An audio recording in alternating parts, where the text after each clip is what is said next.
Okey, pada hari ini kita akan belajar bab 1 iaitu penyelesaian masalah secara inventif. Kita sambung lagi topik kita pada hari ini sambung daripada yang minggu lepas. Okey, so kita akan masuk satu topik 1.2 iaitu analisis fungsi. Dan dia adalah 1.2.1 membuat hubung kait antara produk dengan objek dari segi fungsinya.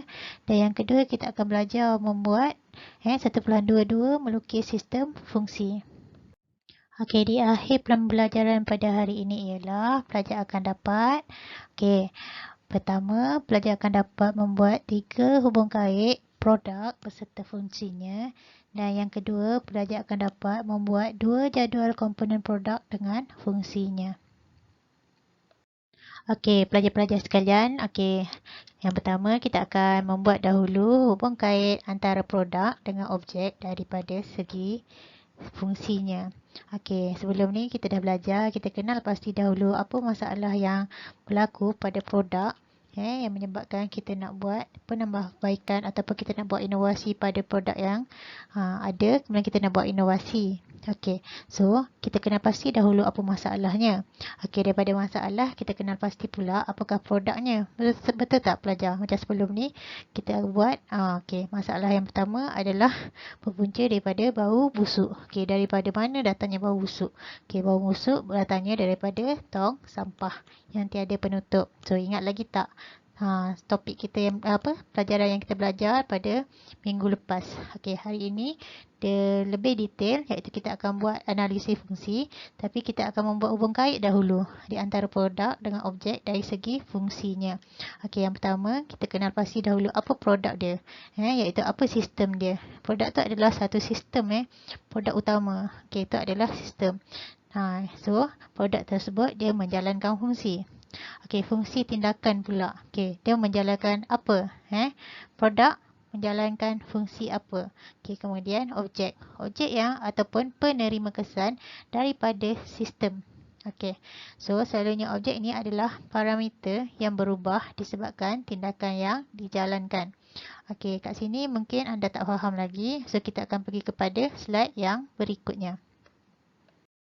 Okey, contoh satu. Kita buat hubung kait dahulu Okey, contoh satu. Kita nampak ada seorang lelaki duduk pada sebuah kerusi. So, kita kena kenal pasti dahulu apakah produk tersebut. So, apakah sistem tersebut? Sistem utama pada gambar rajah tersebut. Okey, so sistem yang utama pada gambar rajah tersebut adalah kerusi. Okey, kerusi. Apa yang kerusi buat? Kerusi memegang. Okey, so dia adalah tindakan. Tindakan dia adalah memegang. So kat mana? Okey, dia memegang. Okey, kat sini dia memegang. Okey, so dia punya penerima kesan ataupun objek yang menerima kesan daripada sistem adalah manusia. Okey, yang ni adalah penerima kesan dia. So, kerusi memegang manusia. So, kerusi adalah sistem, tindakan dia adalah memegang dan penerima kesan dia adalah manusia. Okey. Okey, kita tengok pula kepada contoh yang kedua. Okey, contoh yang kedua, kita kena pasti dahulu apakah produk dia, iaitu sebagai sistem. Okey, so pada gambar rajah, dia punya produk adalah produk utama itu adalah sebuah almari. So, almari. Almari adalah menjalankan fungsi dan tindakan dia apa? Tindakan dia adalah memegang. Okey, memegang. So, memegang. Okey, memegang apa? Memegang buku. Okey, ada macam-macam kat dalam tu. Ada loceng, ada jam loceng, dia ada macam-macam kat situ. Selain daripada buku. So, cara yang paling selamat ialah almari memegang beban. Okey. Okey, contoh yang ketiga. Contoh ketiga adalah sebuah beg sekolah. Okey, beg sekolah adalah sebagai dia punya produk ataupun dia punya sistem. Okey, beg sekolah memegang. Memegang adalah sebagai dia punya tindakan. Okey, so kat sini cikgu letak dia punya penerima kesan adalah objek penerima kesan dia adalah beban. Kenapa cikgu tak letak buku? Kenapa cikgu tak letak pensel case ataupun alat tulis dalam beg ni? Okey, so beban dia lagi senang sebab kenapa? Sebab banyak sangat benda. Sebab kalau kita kata pensel, buku, dia tak tepat, betul tak? Sebab kita tak pasti benda apa yang dalam beg tu ataupun banyak benda kat dalam tu. So kita terus letak dia adalah sebagai beban. Okey, boleh pelajar, boleh kenal pasti kat situ. Faham? Okey, yang ini adalah contoh yang keempat. Okey, yang contoh yang keempat, kita punya produk dia adalah cawan. So, cawan adalah sebagai sistem. So, dia punya tindakan dia adalah memegang. Okey, memegang apa? Memegang air. Okey, air adalah dia punya objek penerima kesan. Okey, kamu tengok gambar raja, kamu dah boleh buat dia punya hubung kait. Okey, boleh pelajar Okey, senang saja.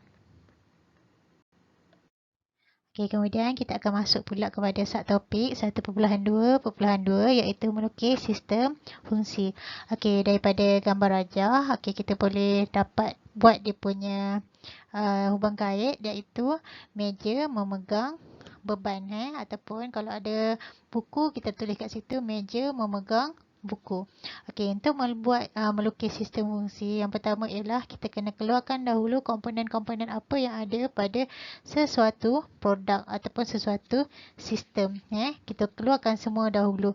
Okey, contoh macam pada gambar rajah, okey kita keluarkan apa yang ada, komponen apa yang ada pada sebuah meja, iaitu yang pertama muka meja, kaki meja, kemudian dia ada skru. Okey, kemudian apa lagi yang ada, iaitu lantai. Okey, ini adalah contoh satu bagi melukis sistem fungsi. Okey, kita tengok pada gambar rajah. Okey, gambar rajah adalah gambar rajah sebuah meja. Kita dah keluarkan semua dia punya komponen-komponen iaitu muka meja, kaki meja, skru dan juga lantai. Lantai ni adalah sebagai super sistem. Super sistem tu apa pula? Okey, super sistem ialah faktor persekitaran yang memberi kesan terhadap produk iaitu seperti lantai, cahaya, kelembapan. Kalau ada tangan, tangan lah. Contoh macam payung. Okey, super sistem dia adalah apa? Iaitu tangan. Okey, kita keluarkan dia punya komponen dan juga fungsi dia. Okey, komponen yang pertama selalunya kita akan start daripada atas iaitu muka meja. Okey, kita andaikan dia punya penerima kesan adalah buku. Walaupun tak ada gambar rajah pada buku pada meja tersebut, tapi dia punya penerima kesan dia adalah buku ataupun kamu boleh andaikan sebagai beban. So, yang pertama, okey kamu tengok muka meja. Okey, yang ni first Ni first. Okey, first muka meja. Muka meja memegang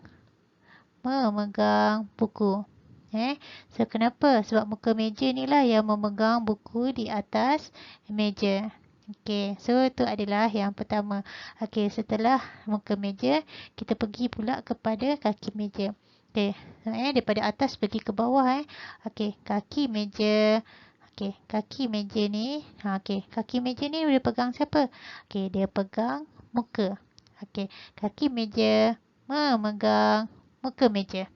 Okey, kemudian kita tengok lagi. Okey, kita tengok pula pada skru. Dia makin turun Okey, skru. Okey, skru memegang. Okey, dia pegang siapa? Dia pegang muka meja dan juga kaki meja ni. Okey. Okey. So, skru dia memegang kaki meja dan juga muka meja. Okey, dan akhir sekali ialah lantai. Ni lantai komponen yang terakhir iaitu sebagai sebuah sistem. Lantai dia pegang siapa? Okey, lantai memegang kaki meja. Okey, so ini adalah komponen meja dan fungsi dia. Ini contoh yang pertama. Okey, sila buat latihan yang cikgu bagi. Itu sahaja untuk kelas kita pada hari ini. Sekian, terima kasih.